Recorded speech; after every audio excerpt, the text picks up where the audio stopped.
is Alicia. Alicia is a Mount Sinai leader. Alicia is a Mount Sinai leader when she finds potential in everyone and encourages them to fulfill their full potential.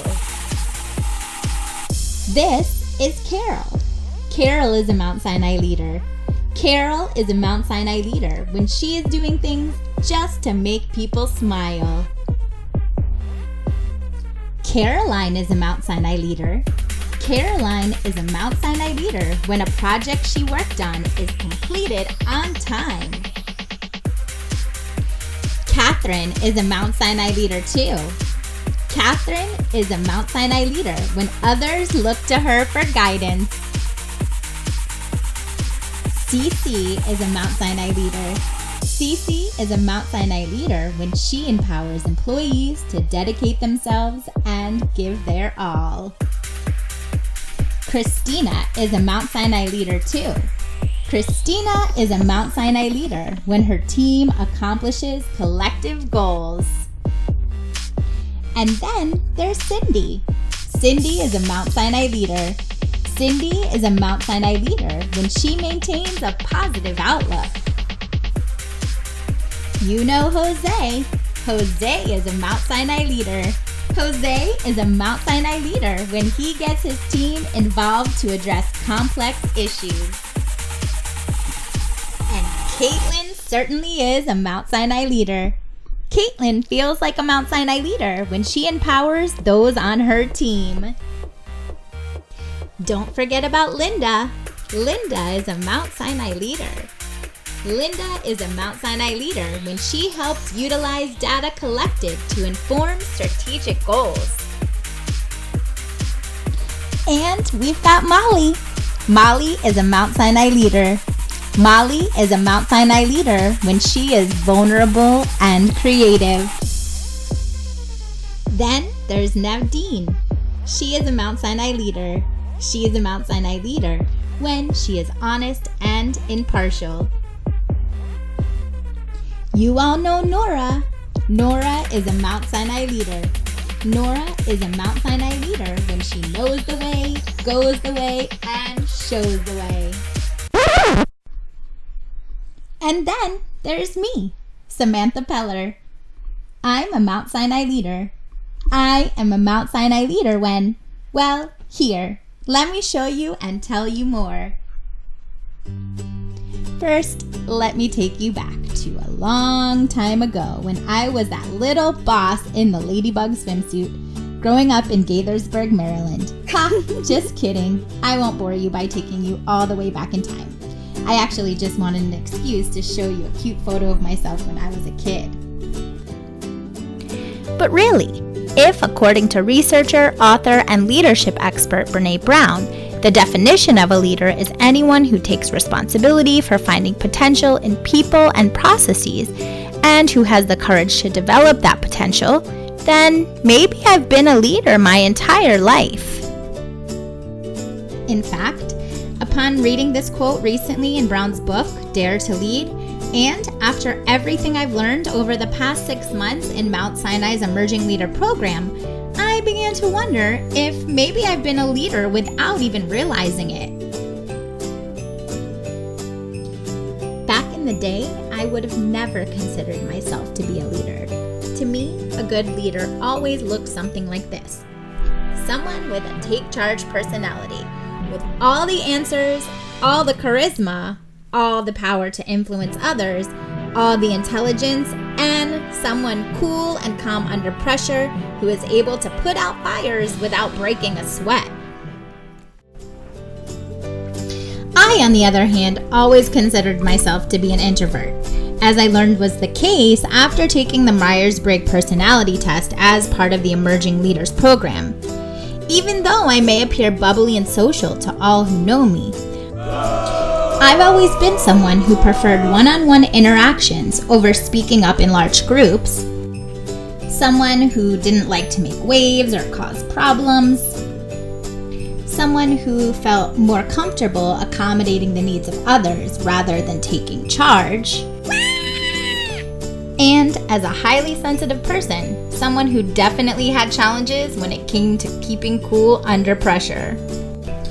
But Over the years and throughout the course of learning more about myself in the Mount Sinai Emerging Leaders program, it began to dawn on me that maybe I've always been a leader, just a different kind of leader. And maybe it had only been my lack of confidence, lack of trust in my abilities, and my incorrect perception of what it means to be a leader that has led me to believe otherwise. Throughout my journey in the Emerging Leaders program, as I began to build upon my natural leadership qualities by developing and strengthening my technical leadership skills and knowledge, and by adding more tools to my tool belt to lean on, the layers of self-doubt and insecurity began to peel away. And slowly but surely, I began to emerge into the leader I was always meant to be. Immersing myself into topics covered in the Emerging Leaders program, such as working in teams, networking, emotional intelligence, and many more, I now realize more than ever that my behaviors and actions at work, in my family, and in the community are examples of someone who is a leader. But I just needed a program like this one to sharpen my skills, hone my talent, and to definitely challenge my self-perception in order to help me believe in myself. For instance, here are some of the many ways I am a leader. I am a leader when working as an EPIC analyst on the EPIC Clinical Optimization team at Mount Sinai. As a member of this team, seen in this photo, I utilize leadership skills such as teamwork, emotional intelligence, time management, public speaking skills, and more to lead and teach Mount Sinai ambulatory clinical staff how to better optimize their workflows in the EPIC system in order to become more proficient and efficient in working with tools in EPIC at an optimum level. Here I am with the Mount Sinai EPIC training team. I have also proven myself to be a leader when I started at Mount Sinai as a member of this team 2 years ago. Again, utilizing leadership skills such as public speaking skills, skills pertaining to influence and persuasion, emotional intelligence skills, and more. As an EPIC principal trainer, I facilitated EPIC training classes and encouraged my students to reach their full potential and to improve their performance on the job. I have also proven I am a leader in the community. As a member of the Ambassador Program and Strike a Core Diversity Committee for the theater company I am involved with, Afterwork Theater, I help ensure the organization is upholding its mission to be diverse, equitable, and inclusive. Whether it be utilizing public speaking skills to lead community town hall meetings, navigating challenging conversations when community members may need to air their grievances, or when I help cast productions and need to hold the director and creative team accountable for upholding the organization's missions, or giving and receiving feedback when company members have ideas on ways to improve the organization, the leadership skills I have gained while participating in the Emerging Leaders program have come in very handy as a participant in this group. I even recently exercised my initiative as a leader by starting a voiceover accountability group. In the hopes of becoming a better voiceover actor, a passion, hobby, and goal of mine, I gathered together a group of voiceover actors and I lead monthly meetings where we share our progress towards meeting our voiceover-related goals. I even took the lead in organizing my high school class reunion this past year, proving to myself that I'm able to take charge of situations given the right opportunity. I'm even a leader in my family.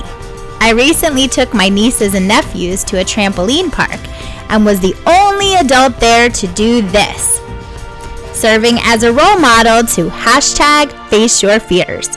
Talk about a courageous leader. I guess you could say that leaders are not always the strongest, the tallest, the most extroverted, but sometimes leaders are someone like me, Samantha Peller, a Mount Sinai emerging leader.